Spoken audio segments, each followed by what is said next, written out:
नमस्ते, मैं हूँ रेखा सिंह।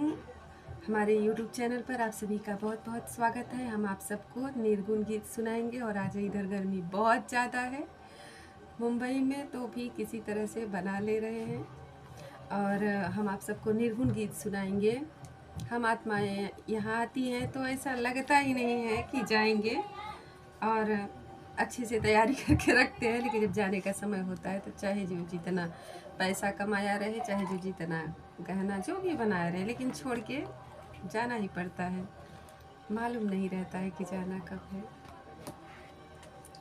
काहे माया में भुलाइल बड़ा तोता हो, खोता छोड़ के जाए के परी। सगरी स्वार्थ खातिर नीमन बाउर होता हो, सगरी स्वार्थ खातिर नीमन बाउर होता हो। खोता छोड़ के जाए के परी, काहे माया में भुलाइल बड़ा तोता हो, खोता छोड़ के जाए के परी।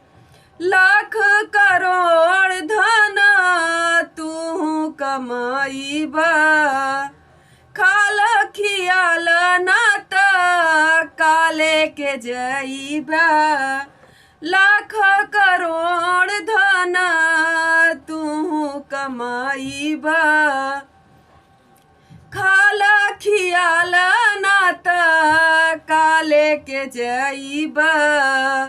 तोहार छीन ले है पहिरल लंगोटा हो, खोता छोड़ के जाए के परी। काहे माया में भुलाइल बड़ा तोता हो, खोता छोड़ के जाए के परी।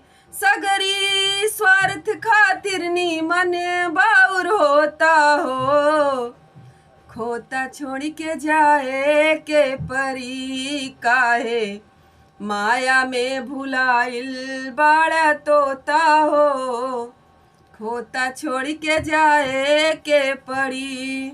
उड़ जाई सुगना एक दिन लौटी के न आई, उड़ जाई सुगना एक दिन लौटी के न आई। देखी नाही कहाँ बाटे काका और काकी, चाहे राजा रंक हो चाहे हर जोता हो। चाहे राजा रंक बाटे चाहे हर जोता हो, खोता छोड़ के जाए के परी। काहे माया में भुलाइल बड़ा तोता हो, खोता छोड़ के जाए के परी।